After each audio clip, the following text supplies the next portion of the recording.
Good people, what's going on? Another episode of the All Go Podcast. Wanted to talk about my Detroit Lions. They lost last night, 38-5 to the Philadelphia Eagles. And overall, if you're pretty rational with what this Lions team is, I think you would look at last year's result against the Eagles, where we got the doors blown off, and then this year's result, where you end up losing by 3. You would look at it and say that it is a drastic improvement. And I think overall there are some improvements. Obviously, you scored a lot more. You held Philly to a little bit less. But, I wasn't expecting Detroit to win 10 games, 11 games, and compete for the NFC North. Didn't think that was going to happen. Thought they should play well within the NFC North in the division, but I didn't think they were going to win it by any stretch.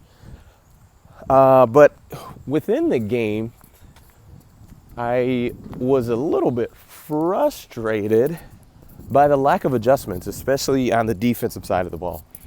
And specifically, after really Philly's first or second drive, where Jalen Hurts consistently decided that I'm not really going to throw the ball. I'm just going to run. Even on our pass plays, I'm going to drop back, look, I'm out and run. And the Lions seemingly never really adjusted. Like they let him continuously run the ball and just didn't spy him.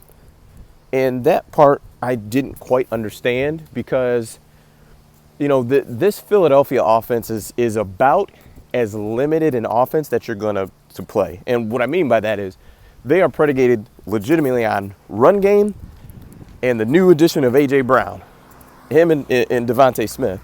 But Jalen Hurts is still developing as a passer in the NFL. And he had some really good throws yesterday, don't get me wrong. But especially early on, that should have been our key. It should have been stopping the run, especially Jalen Hurts running. He was, if I'm not mistaken, led all quarterbacks last year in rushing yards and rushing touchdowns.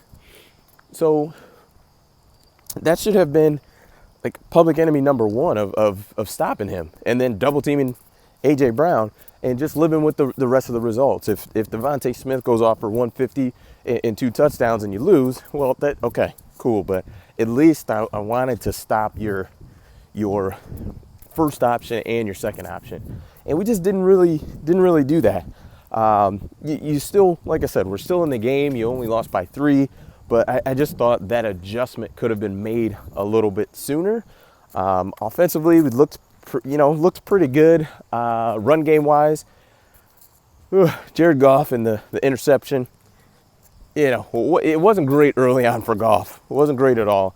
And I was under the impression that if he can just be what he was towards the end of last year, that 5-6 game stretch where he was above average, if he could just do that, I think we'll be in pretty good shape.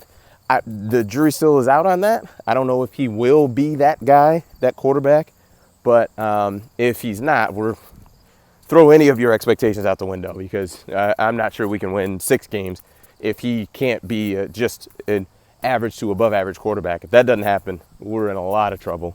So we'll see what happens. 0-1. We'll see what they do next week, and we'll go from there. If you're a Lions fan, you know this game. It's just like, let's keep it rolling. We'll see. So that's it for me. Peace.